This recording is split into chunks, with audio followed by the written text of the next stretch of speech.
Hi everyone, and welcome to tonight's episode of the British Rowing's Lockdown webinar series that is supported by SAS, British Rowing's analytic partner, giving you the power to row.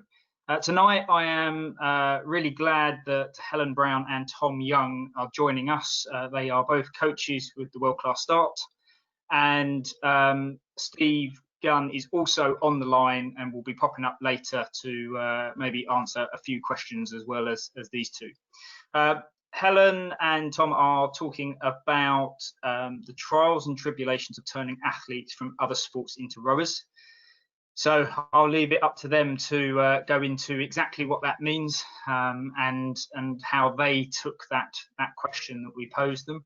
Just a couple of housekeeping stuff. Questions, if you have any questions as you go along, just pop them in the question pane, which either on phones is down the bottom or I think in the attendees is on the right hand side of the screen.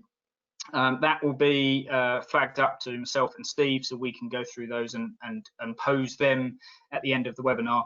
If we don't get round to asking your question, then we will be putting them together with the ones that we have asked, all in a Q&A sheet, which Helen and Tom will be completing, and then we'll put that up on the website where you registered for attending tonight.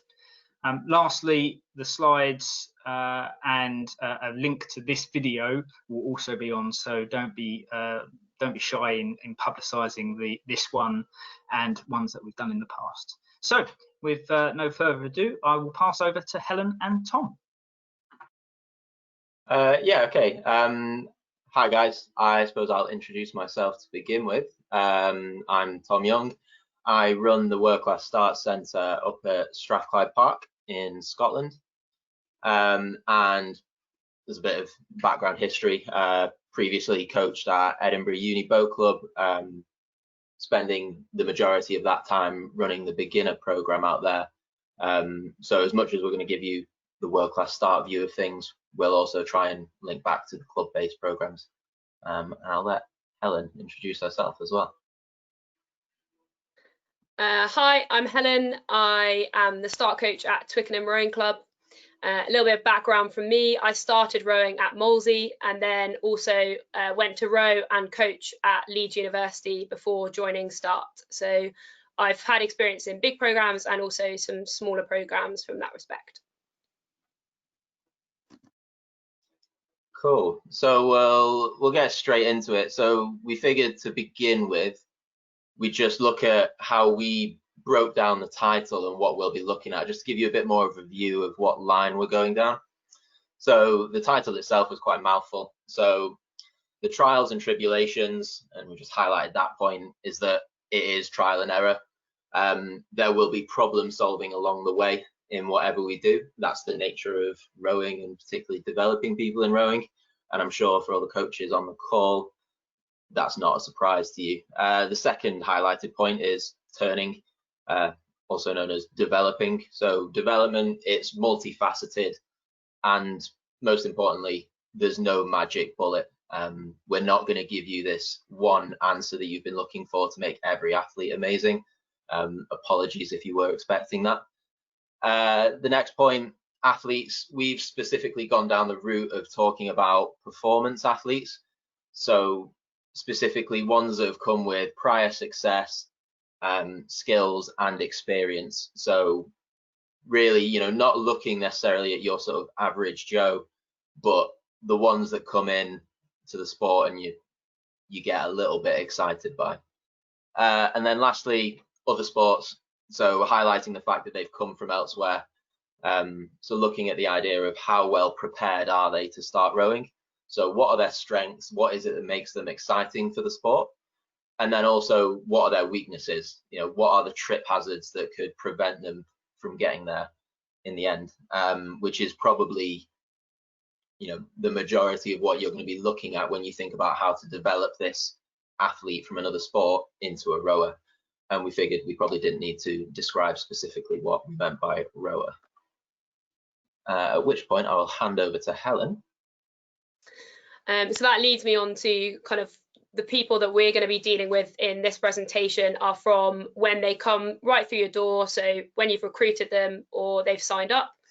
through to when they are an established rower. We took that as someone that is able to thrive in any British rowing club, whether that's university, school, or a community club. To make this webinar useful to you, I would suggest that you take the information that we're going to give and adapt it to your individual needs. So obviously each athlete is going to be different. So each scenario that you come across, you need to adapt what we're giving you tonight to them. But also each environment is different. Even between Tom and I, our clubs have different aspects to them that mean that we would need to adapt the way we teach the athletes. But then also everyone has a different coaching style. So make sure you take all of the information that we give and adapt it into that specific needs for you. From that, we'd like you to ask questions today, and we would love you to actually give the specific scenario that you may have in your mind, and we may be able to explore some solutions to any problems that you may have. But also, as you move forward, ensure that you actually ask other coaches for opinions to actually solve the solutions. When you come across an athlete that seems like they could be talented in the sport, but may be transferring from a different skill set. And Tom, on to the next slide. So before we created the webinar, we actually asked a few people out in the rowing sphere, what would they like to see from this title? And a few reoccurring questions came about. The first one was along the lines of whether certain sports, in particular sports, create good transfers into rowing, so good skill sets into rowing, and whether there are some sports that don't. So that's kind of the first one. And the second question that kept coming up was how quickly you can expect to turn an athlete from being specific in a previous sport into being a competitive rower. And then also a caveat to that is there a way that you make them go too quickly and potentially skip out those few fundamental steps of learning?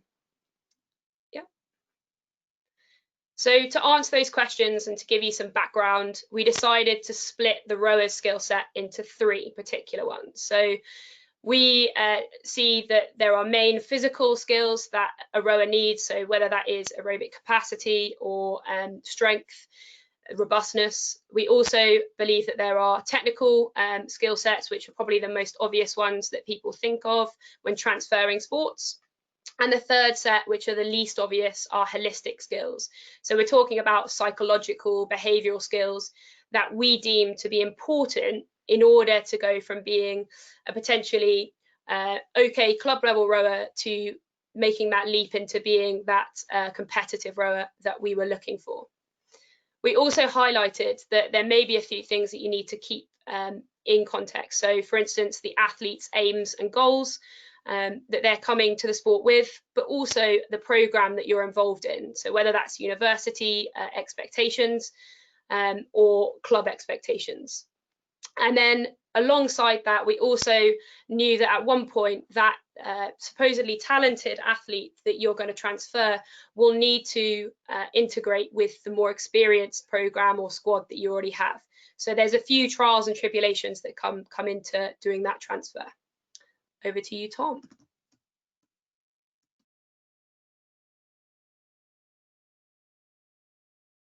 Yep, I think that's my camera back on. Yeah, so we'll touch now on the first little block or triad that we put together.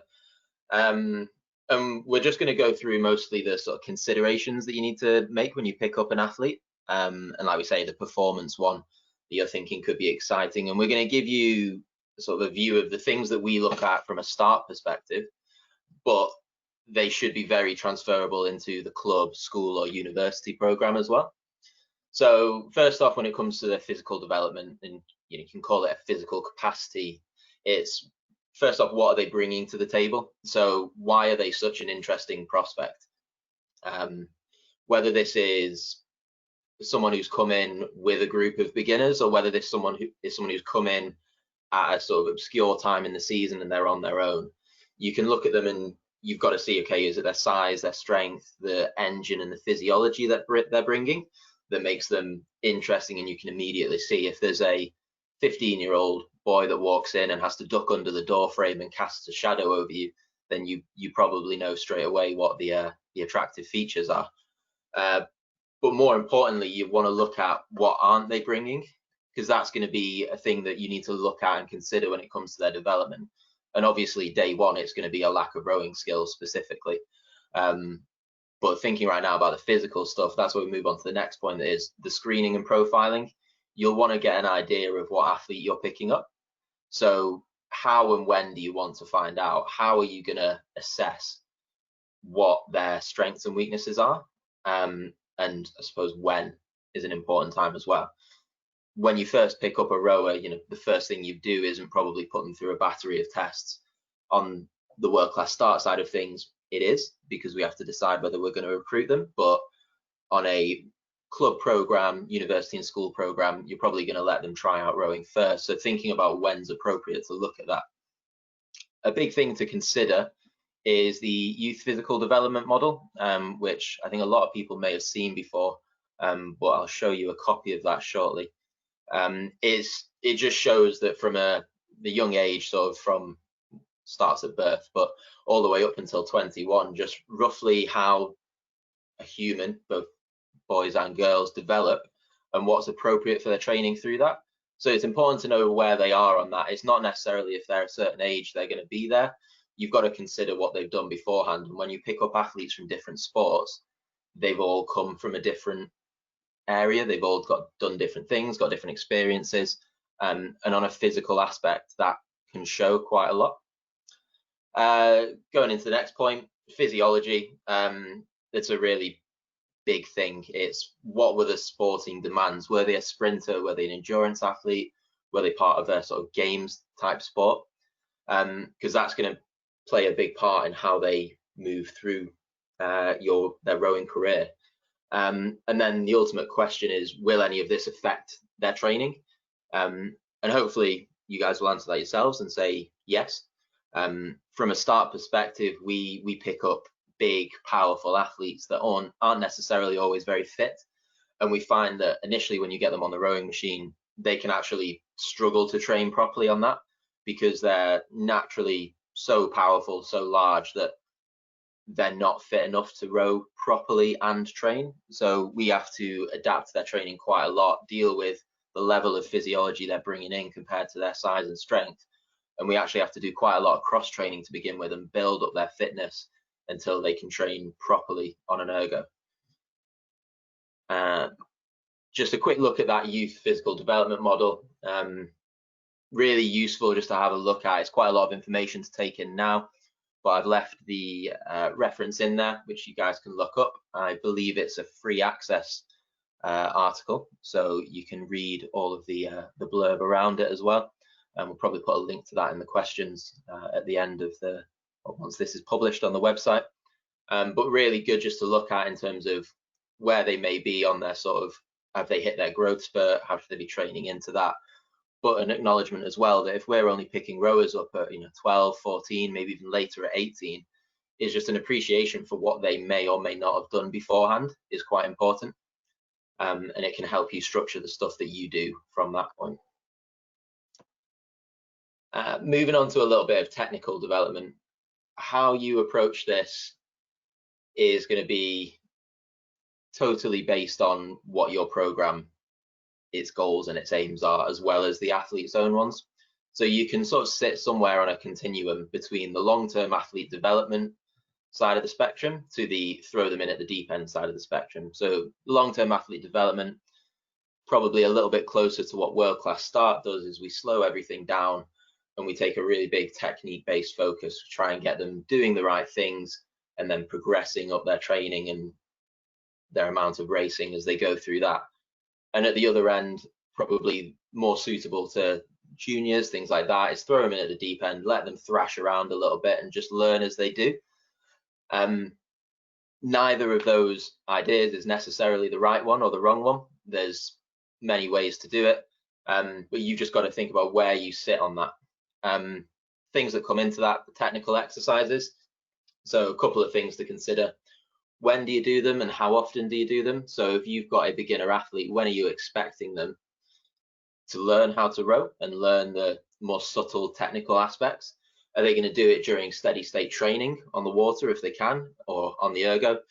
Are they going to have specific technical sessions? Are they going to be doing this during pieces in training? Are they going to try and apply this in racing quite early on? And how soon are they going to start racing? So again, program dependent, club dependent, but it's a really important thing to think about. When are they capable of doing certain things?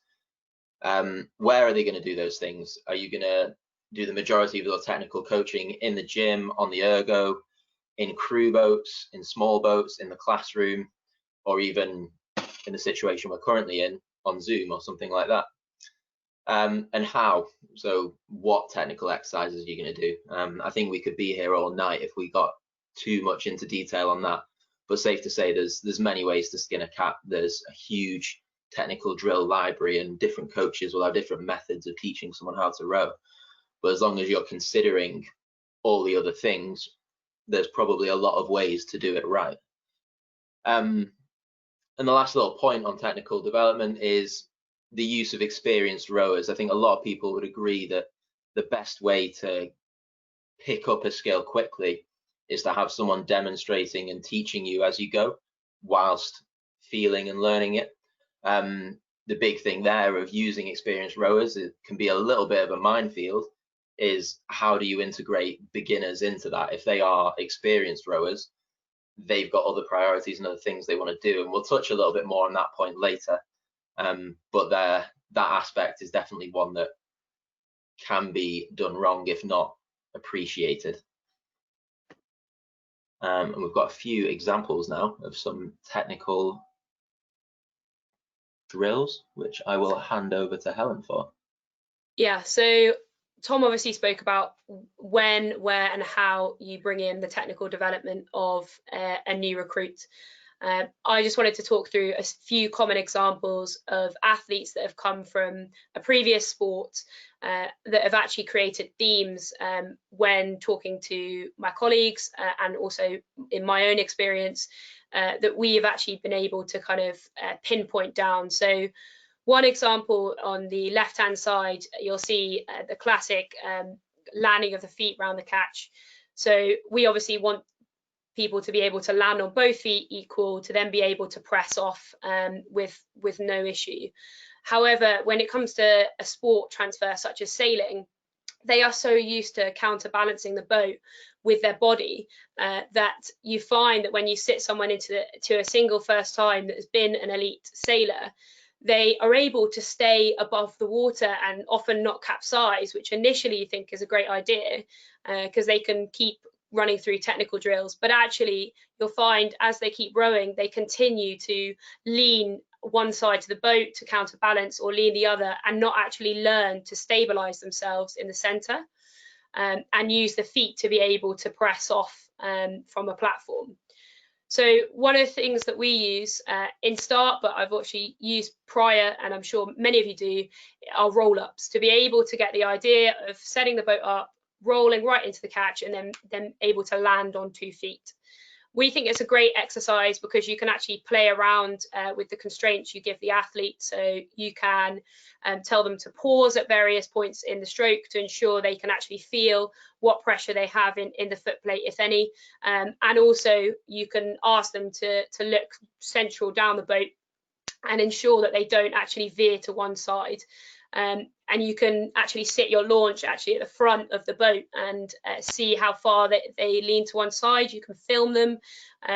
One exercise that's key is probably that roll up to transfer over. And actually the roll up probably carries through all of these 3 skills that are all round that front end.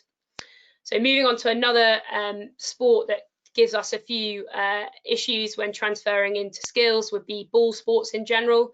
So think of your netballers, your rugby players, and so on. They are used to being able to control their sport and movement through their hands. If we bring that into rowing, obviously we do have handles, but as we all know, we don't want to be gripping onto them too tight. We want that loose handle grip to be able to place the blade in at the catch. So to counter that transfer of skill, we want them to loosen off around the front end. And you can actually just go to the extreme. One of the skills we do is to take the hand off completely. So you're not enabling them to grip at all. You can play around with the skill, you can make it harder, you can take both hands off, you can go through the slide if you want to bring the skill back to basics more, so hands off at half slide, then bring it all the way through to the catch. That's a great skill to do in a single. You can actually do it in a crew boat, although the individual feedback is less obvious. So if you are always in big boats, for instance, quads, etc., then you can use air strokes where you just allow the blades to roll away from the athlete and everyone else can sit the boat or and even take strokes if you wish. But the athlete has to go through the slide, recovery and drive with no contact of any handle, and they have to just feel the pressure of the foot plate as they press off.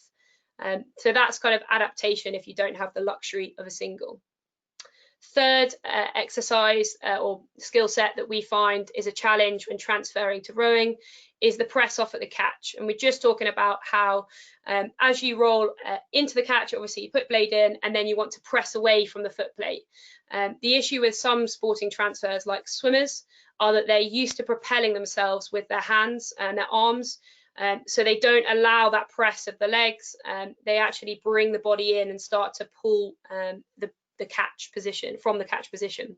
So we just like to load up the stroke a bit more. It means that the arms can't take over. So we do back down stops initially and transferring that to back down drives, where the beginning of the drive position is loaded up. And actually the arms can't pull if you do the back down stop correctly. They have to press to get the boat moving. So they're kind of 3 examples of how we transfer those skills into the boat. And then talking about the third category, this is the one that mentioned earlier, that's to do with psychological skills, behavioural skills. They are often the most transferable from a previous sport into rowing, because they're not the non-specific, they're not the boat specific, they're not the erg specific. However, they're also probably the most unconsidered skills by coaches, but also by athletes.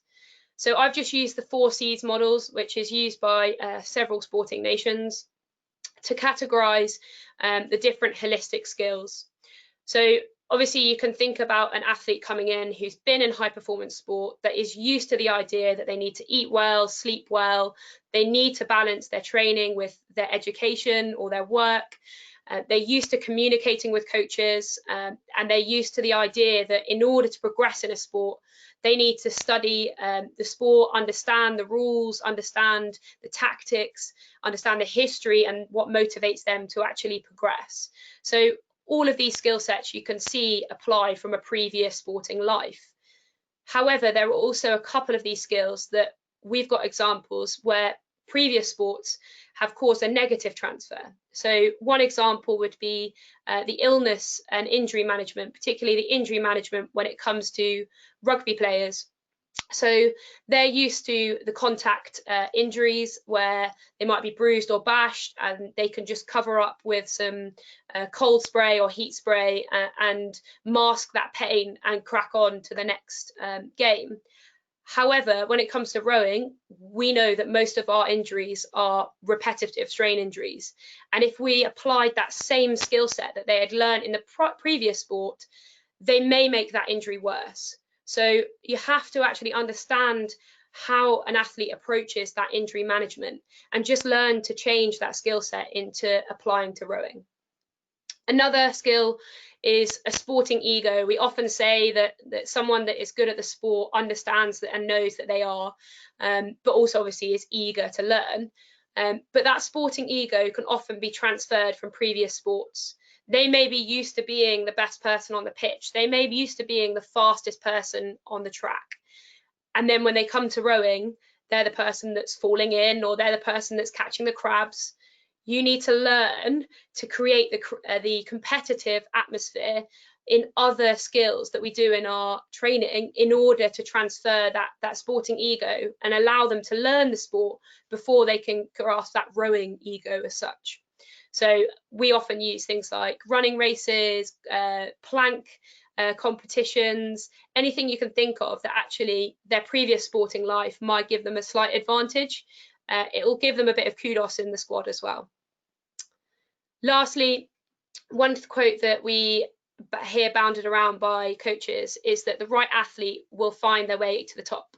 So this is applying to basically saying that no matter how the athlete goes through their career, whether it's injuries, illnesses, or quitting and then coming back again, they believe that actually the right athlete somehow finds their way up, and almost like it's a magical way. The reality is that it's probably not all just a magical route. It's probably that they can apply these holistic skill sets along with potentially the less obvious physical and technical skills they'll have that may not have shone initially at the start, but actually they've used those initial skill sets from previous sports to enable them to find their way to the top of the career. Thanks, Tom. Right, so back to the initial two questions we were given. So the first one that we were given was to do with particular sports that have transferred skills well into rowing and any that don't. So Tom. Yeah, so I highlighted a couple earlier with the technical skills development, but we wanted to list some specific sports that we as start coaches have come across in our careers. So swimming, for instance, probably a key one that is easy to transfer because they've got good physiological fitness, so big aerobic capacities. Swimmers are known for their lungs. And they understand that when you put their hand in the water and push it, they know which way they're going to go. Similarly, when you go into the boat, they also obviously have quite heavy training programs, so similar to rowing. However, we found a few negatives that I think I mentioned earlier around being able to press off the catch. But similarly, we found that they are also quite unstable around their shoulders. So they're used to basically create that large range of movement around the shoulder to propel themselves.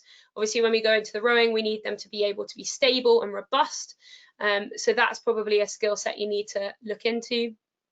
Another obvious sport that we see transfers from, probably mainly in schools, is where you've got a rugby player that may have been tall and running around the pitch and beating everyone initially when they're 14, 15. But when people start to get stronger, they decide that maybe rowing is more for them. Their skill set, especially when they've got to rugby at a high level, is that they tend to be strong, tend to be powerful. Often S&C is considered an important aspect of training. So they've got a good skill set on the land. However, they also have the tendency to have quite a poor aerobic base. So that obviously needs to be put into practice, especially when they're learning. They can't do much rowing specific training. Think about that in your cross training. There's a couple of other sports, so highlighted sailing before. So lacrosse and hockey are probably the key ones that I haven't mentioned.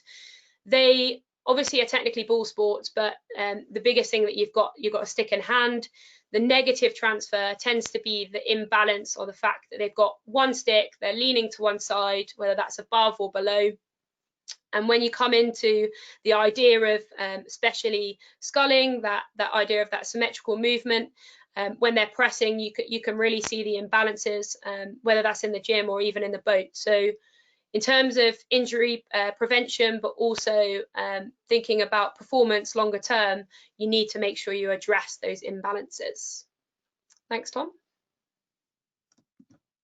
Yeah, cool. Just before we move on from this slide, it's probably important to point out these are not the only 4 sports that we've noticed things in. We've got a much larger table that we'll probably include in the slides when we put them on the website. But it was just a little bit too much information to include on a slide here. But it might make for interesting reading, even just to come back when we get the next cohort of new athletes in. Right, so moving on to question 2. This was about how quickly can you progress someone from a new athlete into a rower? And again, this is where we wondered a little bit about what the other coaches thought, because we have a process on start which is pretty non-negotiable. You have to go from a very skill-based beginning and progress your way up through groups as you get more and more about performance-based rowing and more about training time and just time within the program. And everyone goes through that at different paces. Some people speed through it, and sort of find points where they have to stop and focus and train a little bit longer. Others spend a bit more time at the bottom of the rung trying to figure out how to make this very thin boat sit still. So we see obviously varied speeds of development, and that's probably just quite an important thing to consider, that everyone's a little bit different. And like we said before, there's no one magic pill. I'm not going to say that one way is right and one way is wrong. I think there's evidence there, especially in speaking to the coaches that we have done, that it can work in every way. So how and when can we, I suppose, integrate a beginner athlete into a more experienced program, i.e. when do they become functional rowers, and what's appropriate for them to get there and once they get there. So there's a few different ideas that we picked up of what coaches are currently doing. So there's the sort of once a week method, and that's where you can put your beginner athlete in with an experienced athlete. It doesn't have to be once a week, it can be multiple, but you can get the athletes to buy in by spending their session thinking about technique, developing their own technique in a stable platform, but also helping and teaching a beginner to do so. I think anyone who's done coaching, you appreciate that you have to think about the stroke more critically, and that can be really valuable to the experienced athletes as well. And that can be done on a sessional basis, whether it's regular or irregular. There's various programs that sort of operate on a sort of 3 or 4 month process, maybe even a little bit less. And that's sort of what we call more intensive learn to row. There's probably a little bit more of a one-to-one element, probably a more strict range of small boat and crew boat things. And for most, and it's probably a little bit different in the club environment, but with schools and universities, you're probably looking at around about just after the Christmas time. And so once they come back from the Christmas holidays, you can start thinking about integrating them into more experienced programs. Another method, 6 to 8 months, so more of a comprehensive learn to row. So the sort of squad method of coaching, predominantly crew boats, maybe working small boats later on. Racing as a beginner squad usually, particularly common in the university programs. They have their beginner year where they can come in, start from scratch with everyone else and just progress through. And then usually post Bucks Regatta, that's when they'll maybe start integrating, maybe a little bit later. But that's where it's probably really important to think about that whole off season. You know, can you get beginners to race through the summer, or more importantly, to think about the future and develop through the summer? So yes, maybe they want to race that summer. They might try and get to Henley, you know, depending on the athletes you pick up and where they've been, whether that's realistic or not. But thinking about that, okay, well, what do they do through the summer? How do they make sure they're in a good position for the next season? Another method that was brought up is this idea of when an athlete becomes non-disruptive. So are they able to function in a senior program? At what point are they able to do that? And that's probably an individual basis. They may come from a group or a squad, but are they capable of functioning in a program without disrupting it? So can they train on land? They don't have to necessarily do the same thing, but can they train with the group? On the water, can they get into crew boats without upsetting and changing the goals of the session for the other athletes in the boat? So thinking about, okay, if a beginner can get to that point where they're not tense, nervous, out of sync with the rest of the crew, and therefore changing what they're doing, then they're non-disruptive. And at that point, they've learned a little bit of the fluidity of the sport, and that's where they can learn to then contribute to boat speed, because they're going to be in that more stable environment, just in a boat that's not rocking around. And they can really then think about how they can adapt and how they can then become a positive influence, not a negative one. And then there's the other option. If you get an athlete who walks in straight after Christmas, whether they've got injured from another sport and told they can't play anymore, or whether it's just a walk on randomly that you found in the street and you've recruited, can you put them straight in? And there's a few examples of this, and it takes a lot more consideration, but you can find a way of balancing out getting them straight into a boat, sometimes for small boat technical work, or the once a week with an experienced athlete, really slowing it down.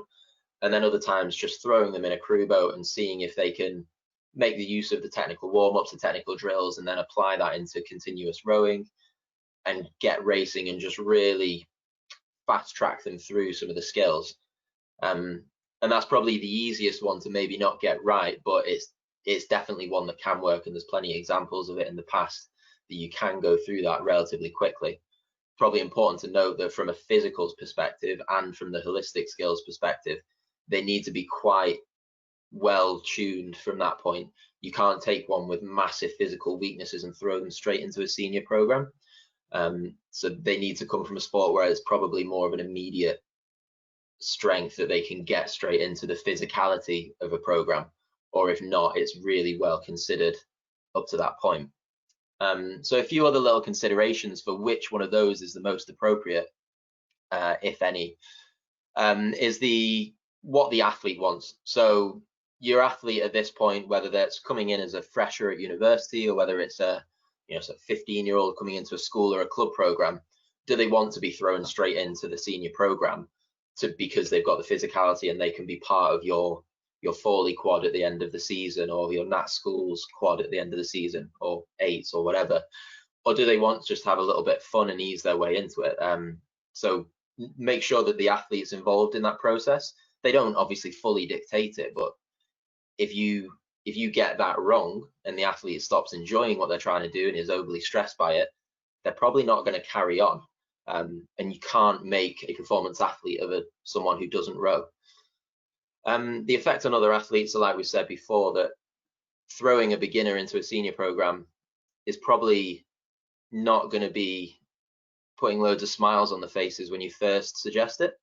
So there needs to be a buy-in from the other athletes that helping this athlete to row is going to be valuable to them, whether that's valuable in terms of a crewmate later in the season, whether it's them looking after them is going to be valuable, and showing them that they're not missing out on one session a week of good training because they're having to sit the boat and look after this beginner. So understanding how that's going to affect them is key. And then obviously you've got the thought of the development speed versus long-term skill development. If you throw them into a senior program immediately or quite quickly, are they going to cut corners on any fundamental skills? And there's terms that you'll have heard thrown around before, but every bad stroke taken needs 2 good strokes to make up for it.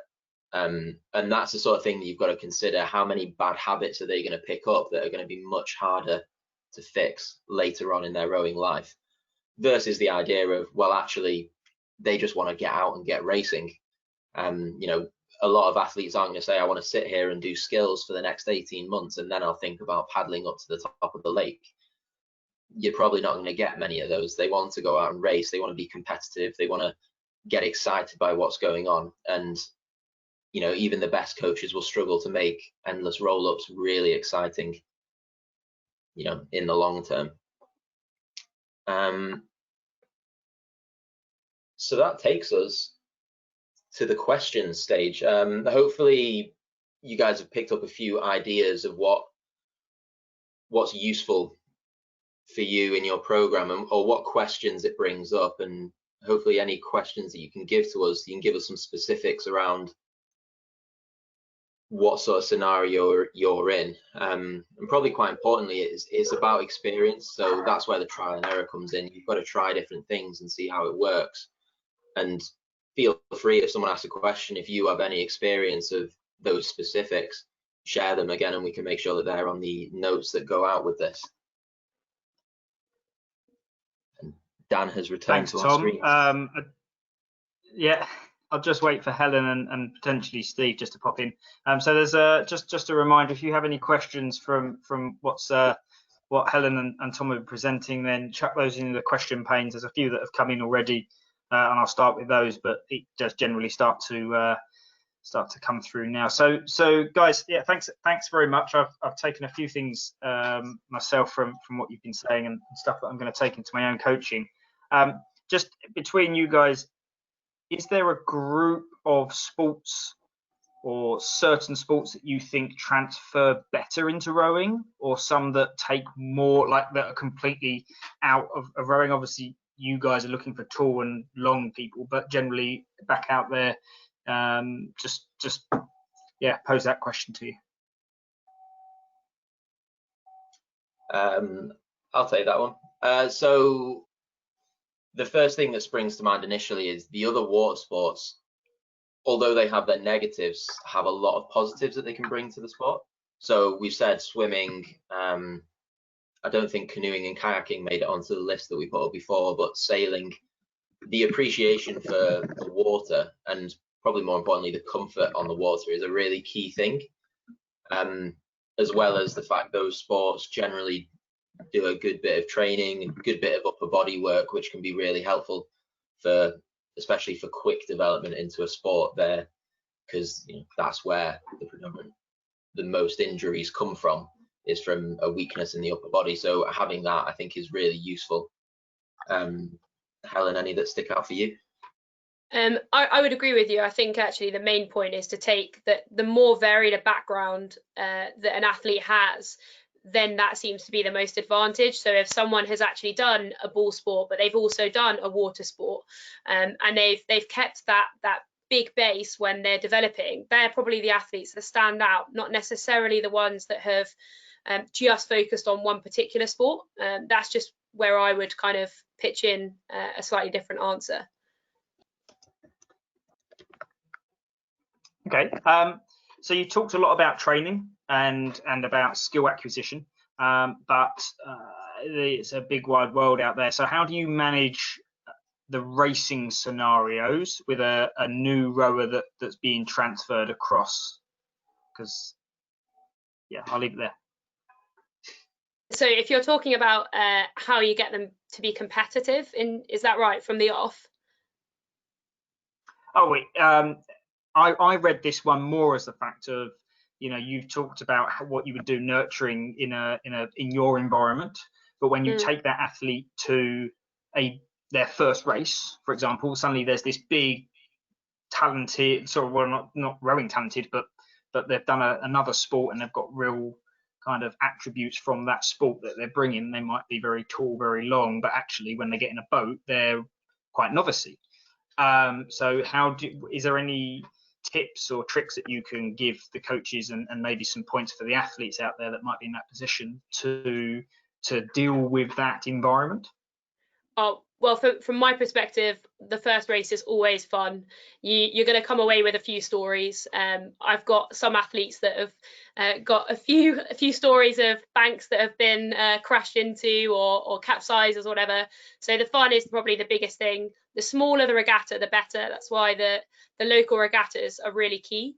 But also give them race experience in their sessions beforehand. So even if that's just one of the athletes is paddling whilst they're doing a little burst, then that gives them that understanding of someone being next to them while they're trying to do their key race. That will obviously be really important for them, and also just chat it through afterwards so they can make it a learning experience rather than a be all and end all if you win. Yeah, I would mostly agree with that. I think the big thing is, especially if we're talking about athletes that come from a performance side of a sport, they're probably going to go into their first race and have it really amped up in their head, and then you think, oh, it's a race, I've got to really focus, and it's a really good skill to have, but ultimately they probably haven't built the skill set depending on how long you've held them off. So that, I think, like Helen alluded to earlier, they've got to get their competitiveness kick from elsewhere.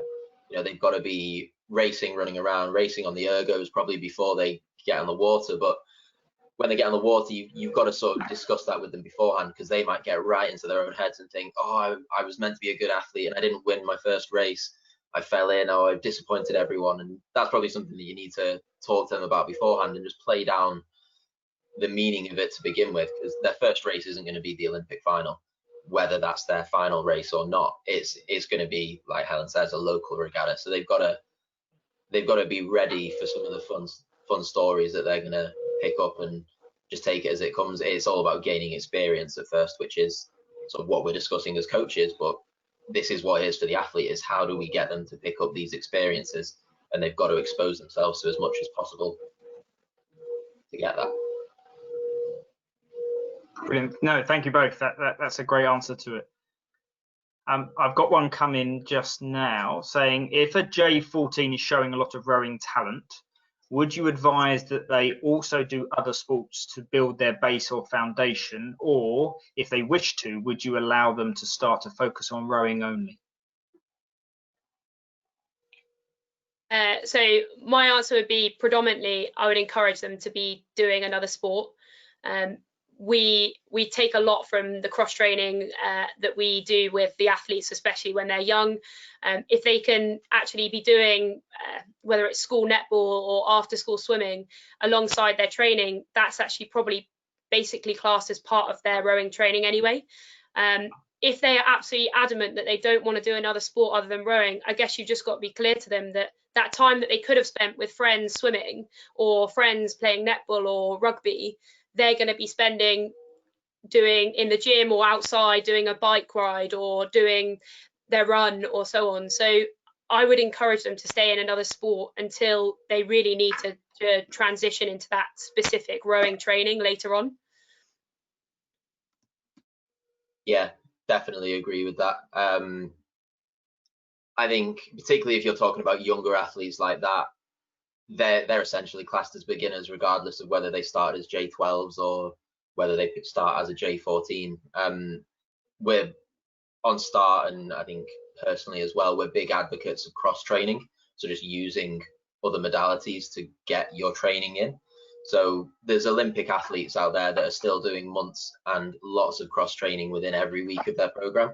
So there's no reason for a 14-year-old to consider themselves any more necessary to do erg specific and boat specific training. They can gain a lot from doing other sports. And, you know, I think it's would go without saying that rowing isn't the most exciting sport to be in all day, every day. Get around there, you know, play some other sports, just enjoy yourself. There's no reason to be training like an elite athlete at 14.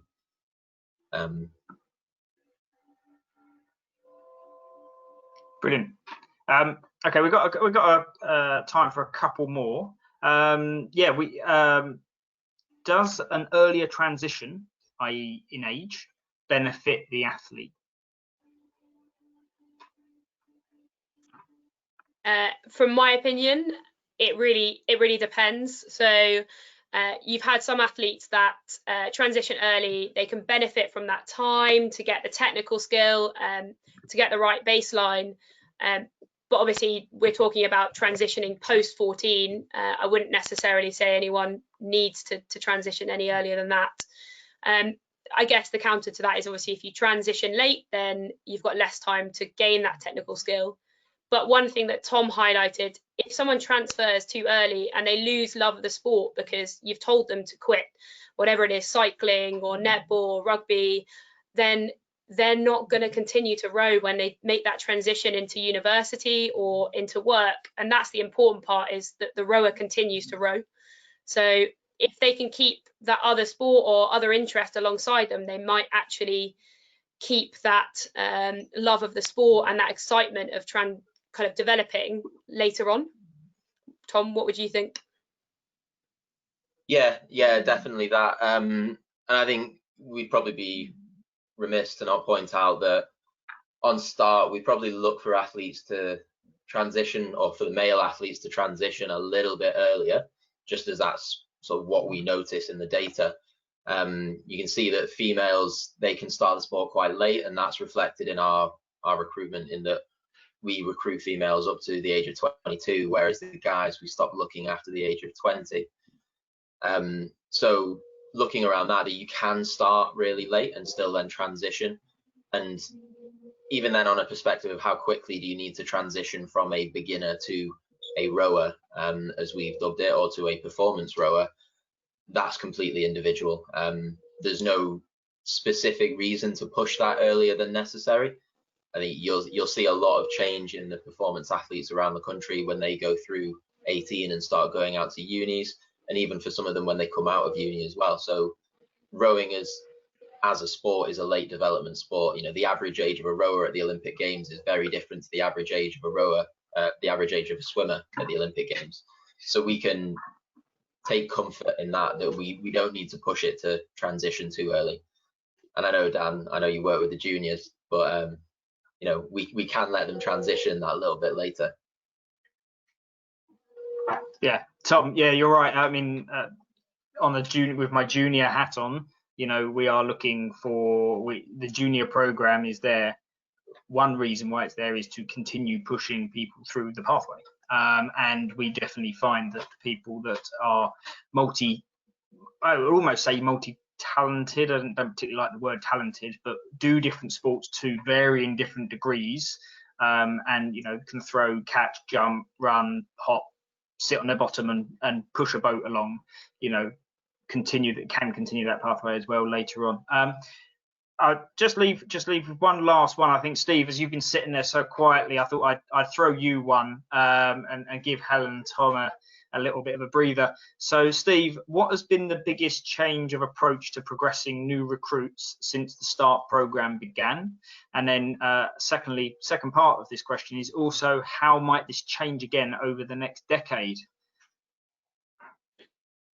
The biggest change over the years in START's been going now 18 years, is we do far more technical development. So our ability and knowledge about how to develop big, powerful people without injuring them, or with minimizing injuries, if you like, has definitely improved. And that's a big change if you look at what's happened in the last, say, 12 years.